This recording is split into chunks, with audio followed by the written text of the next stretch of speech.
الحمدللہ رب العالمین والصلاة والسلام علی رسولہ الکریم اما بعد فاعوذ باللہ من الشیطان الرجیم بسم اللہ الرحمن الرحیم۔ میرے انتہائی واجب القدر معزز و مکرم سامعین کرام، السلام علیکم ورحمۃ اللہ وبرکاتہ۔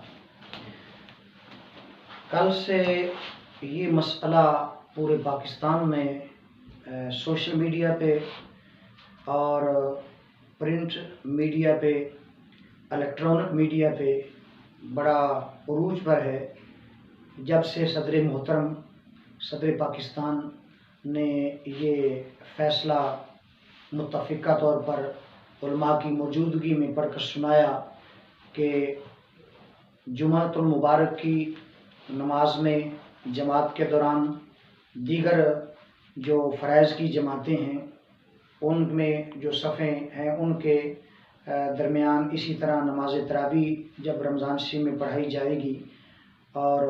اسی طرح جو ہے وتر کی جماعت، تو جماعت جو بھی ہو اس کے درمیان اس کرونا وائرس سے بچنے کے لیے فاصلہ جو ہے نمازیوں کے درمیان ہونا چاہیے۔ اور انہوں نے اس کے اندر یہ بھی بتایا کہ 2 نمازیوں کا فاصلہ ہونا چاہیے، یعنی ایک نمازی کھڑا ہو تو 2 نمازیوں کا ڈسٹینس اور فاصلہ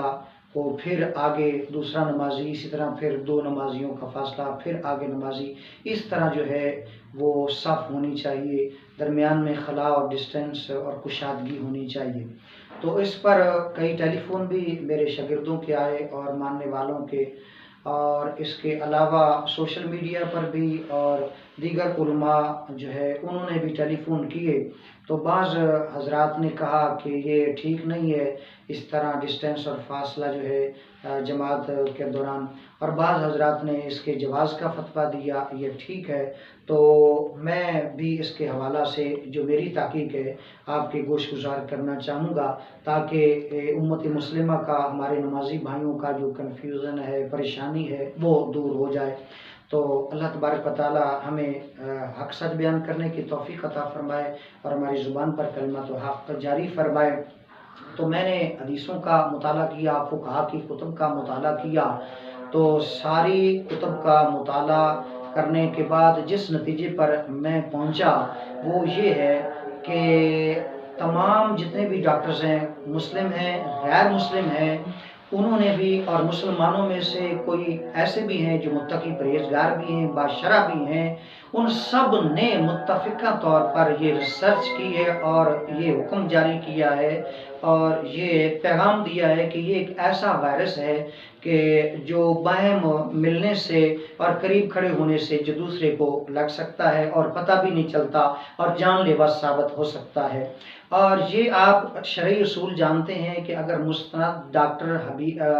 طبیب حکیم جو ہے باشرع ہو اور وہ کسی بیماری کے حوالہ سے وہ فیصلہ سنا دے تو اس وقت اس کا شرعن حکم جو ہے مانا جائے گا۔ مثال کے طور پر اگر کوئی ڈاکٹر کسی کو کہتا ہے کہ تم وضو کرو گے تو مرض بڑھ سکتی ہے لہٰذا تیمم کر لو، تو اس مستند باشرع ڈاکٹر کا جو فیصلہ ہے شریعت قبول کرے گی اور وضو کی بجائے، پانی ہونے کے باوجود وضو کی بجائے وہ تیمم کرے گا اور نماز پڑھے گا۔ یہ میں نے ایک مثال دی۔ اب سارے ڈاکٹروں نے یہ تحقیق کی ہے کہ یہ قریب کھڑے ہونے سے، باہم ملنے سے جو ہے وہ ایک دوسرے کی طرف منتقل ہو جاتا ہے، لہٰذا ڈسٹینس رکھنا چاہیے تاکہ کسی کی دوسرے مسلمان کی جان کو جو ہے خطرہ لاحق نہ ہو اور وہ جو ہے اس سے اس کی ڈیتھ نہ ہو جائے، جان نہ چلی جائے۔ تو اب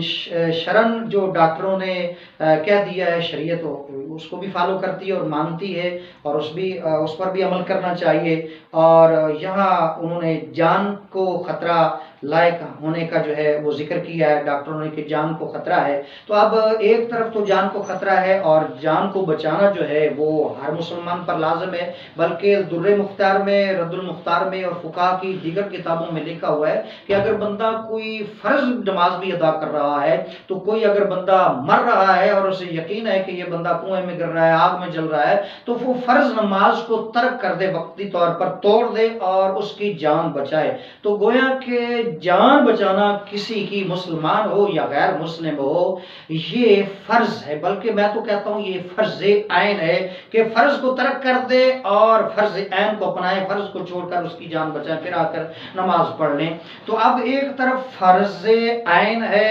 اور دوسری طرف جب ہم نے دیکھا کہ یہ ابائم آپس میں کھڑا ہونا، مل کر کندھے سے کندھا ملا کر، ٹخنے سے ٹخنا ملا کر اور صفوں کو تیر کی طرح سیدھا رکھنا جیسا کہ حدیثوں میں آیا ہے، اس کا حکم شرعی ہم نے دیکھا کتب فقہ کے اندر تو یہ سنت مؤکدہ ہے۔ تو ایک طرف سنت مؤکدہ ہے، دوسری طرف جو ہے وہ فرض عین ہے، یعنی کسی کی جان کو بچانا۔ تو اب آپ جانتے ہیں، شرعی اصولوں کو پڑھنے والے جانتے ہیں کہ ایک طرف اگر یہ فرض آ جائے اور دوسری طرف جو ہے سنت مؤکدہ آ جائے تو اگر بائم کوئی موافقت کا حل نکل رہا ہے تو اس کا حل نکالنا چاہیے، لیکن اگر نہ نکل رہا ہو تو آپ سب جانتے ہیں کہ فرض کو ترجیح دینا چاہیے اور سنت جو ہے اس پر عمل نہیں کرنا چاہیے۔ تو اس لیے میرا جو فتویٰ ہے تمام فقہا جو ہے خاص طور پہ فقہائے حنفی ان کی کتابوں سے جو میں نے مطالعہ کیا، شریعت کی کتابوں سے باری شریعت کا میں نے مطالعہ کیا، فتاوی رضویہ کا مطالعہ کیا اور دیگر کتب کا جو میں نے مطالعہ کیا، تو اس سے میں اس نتیجے پر وثوق کے ساتھ، یقین کے ساتھ اور اعتماد کے ساتھ پہنچا کہ یہ ڈسٹینس اور فاصلہ جو ہے وہ جماعت کے دوران خواہ وہ فرض ہو جماعت یا واجب ہو یا مستحب ہو یا جو ہے وہ سنت کفایہ ہو، بہر صورت جماعت کے دوران جو ہے صف بندی میں ڈسٹینس اس بیماری سے بچنے کے لیے جو جان لیوا ہے وہ رکھنا چاہیے، رکھنا چاہیے، رکھنا چاہیے جب تک یہ خطرہ منڈلا رہا ہے، اور جب یہ خطرہ ٹل جائے تو پھر اسی طرح ایک دوسرے کے ساتھ کھڑے ہوں اور تیر کی صدا سیدھے بھی ہوں، ایک دوسرے کے کندھا بھی ملائیں۔ تو میں نے جو یہ ساری کتب سے سٹڈی کی اور یہ کل سے میں رات گئے تک سٹڈی کرتا رہا، اب بھی کرتا رہا، تو میرا جو